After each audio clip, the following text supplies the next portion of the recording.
ನೀವು ಮನೆ ಕಟ್ಸ್ಬೇಕಾದ್ರೆ ಸುಮಾರು ಜನ ಈ ಕೊಟೇಶನ್ಸ್ಗಳನ್ನ ಓದ್ತಿರ್ತೀರಾ, ಸ್ಪೆಸಿಫಿಕೇಶನ್ಸ್ಗಳನ್ನ ಓದ್ತಿರ್ತೀರಾ. ಸೊ ಇದರಲ್ಲಿ ಏನು ಮಿಸ್ ಆಗಿರ್ಬೋದು ಅಂತ ಹೇಳ್ಬಿಟ್ಟು ಚೆಕ್ ಮಾಡ್ತಿರ್ತೀರಾ. ಸೊ ಇವಾಗ ನಾನೇನು ಹೇಳ್ತೀನಿ ಅಂದರೆ, ನೀವು ಈ ಪಾಯಿಂಟ್ಸ್ನ ಚೆಕ್ ಮಾಡ್ಕೊಳ್ಳಿ.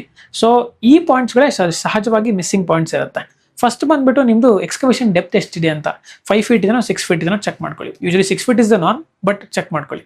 ಸೆಕೆಂಡ್ ಪಾಯಿಂಟ್ ಬಂದ್ಬಿಟ್ಟು ಸೀಲಿಂಗ್ ಹೈಟ್ ಬಂದ್ಬಿಟ್ಟು ನಿಮಗೆ ಮನೆ ಗಾಳಿ ಬೆಳಕು ಚೆನ್ನಾಗಿ ಬರಬೇಕು ಅಂದರೆ 10.5 ಫೀಟ್ ನಿಮ್ಮದು ಕ್ಲಿಯರೆನ್ಸ್ ಇರಬೇಕು. ಇನ್ನು ಅರ್ಧ ಅಡಿ slab 6 inches slab thickness. Okay, ಇನ್ನು ಮೂರನೇದು ಏನಂದರೆ ನಮಗೆ ಈ ಸಂಪು RCC ಮಾಡ್ತಿದ್ರೋ ಅಥವಾ ಬ್ಲಾಕಲ್ಲಿ ಮಾಡ್ತಿದ್ರೋ ಚೆಕ್ ಮಾಡ್ಕೊಳ್ಳಿ. ಸಂಪು ಬ್ಲಾಕಲ್ಲಿ ಬೇಕಾದ್ರೂ ಮಾಡ್ಬೋದು, RCC ಸಂಪ್ ಬೇಕಾದ್ರೂ ಮಾಡ್ಬೋದು. ಬ್ಲಾಕಲ್ಲಿ ಮಾಡಿದಾಗ 6 ಇಂಚ್ ಬ್ಲಾಕಲ್ಲಿ ಮಾಡಬೇಕು. ದೆನ್ ಅದನ್ನು ಮೆಶ್ ಹಾಕ್ಬಿಟ್ಟು ದೆನ್ ವಾಟರ್ ಪ್ರೂಫಿಂಗ್ ಮಾಡ್ಕೊಂಡ್ರೆ ಏನೂ ಆಗಲ್ಲ, ಬಟ್ ಸ್ಟಿಲ್ ಎರಡು ಚೆಕ್ ಮಾಡ್ಕೊಳ್ಳಿ.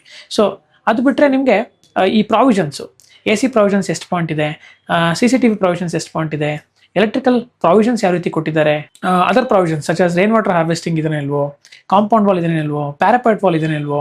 ಓಕೆ, ಸೊ ಇದು ಬಿಟ್ಟರೆ ನಮಗೆ EV ಚಾರ್ಜಿಂಗ್ ಪಾಯಿಂಟ್ಸ್, ಓಕೆ ಎಷ್ಟು ಪಾಯಿಂಟ್ಸ್ ಬೇಕಿತ್ತು, ಓವರ್ ಹೆಡ್ ಟ್ಯಾಂಕ್ ಬಂದ್ಬಿಟ್ಟು ಎಷ್ಟು ಲೀಟರ್ ಕೊಟ್ಟಿದ್ದಾರೆ ಕೆಪಾಸಿಟಿ ಇರೋದು, ಓಕೆ ಅಂಡರ್ಗ್ರೌಂಡ್ ಸಂಪ್ ಬಂದ್ಬಿಟ್ಟು ಎಷ್ಟು ಲೀಟರ್ ಕೊಟ್ಟಿದ್ದಾರೆ ಕೆಪಾಸಿಟಿ ಇರೋದು.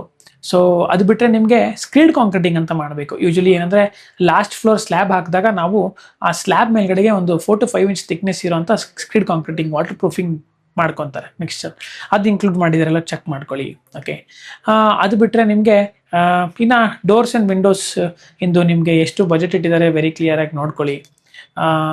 ಟೈಲ್ಸ್ ಸೆಲೆಕ್ಷನ್ಗೆ ಹೋದಾಗ ಆ ಟೈಲ್ಸ್ ಕಾಸ್ಟ್ ಏನು ಕೊಟ್ಟಿರ್ತಾರೆ ಅದು ಲೇಯಿಂಗ್ ಚಾರ್ಜಸ್ ಸೇರಿಸ್ಬಿಟ್ಟು ಕೊಟ್ಟಿದ್ದಾರೆ ಅಥವಾ ಲೇಯಿಂಗ್ ಚಾರ್ಜಸ್ ಸಪ್ರೇಟ್ ಇಟ್ಕೊಂಡಿದ್ದಾರೆ. ಆ ಟೈಲ್ಸ್ ಕಾಸ್ಟ್ ಏನಿದೆ ಅದು ಎಕ್ಸ್ಕ್ಲೂಸಿವ್ ನಿಮಗೆ ಇದನ್ನು ಅದನ್ನು ಚೆಕ್ ಮಾಡ್ಕೊಳ್ಳಿ. ಇಷ್ಟು ಚೆಕ್ ಮಾಡ್ಕೊಂಡ್ರೆ ಸಾಕು ಕೊಟೇಶನ್ಸಲ್ಲಿ ಅಥವಾ ಸ್ಪೆಸಿಫಿಕೇಶನ್ಸ್ ಕೊಟ್ಟಾಗ. ಇಷ್ಟು usually points that you should check. Thank you.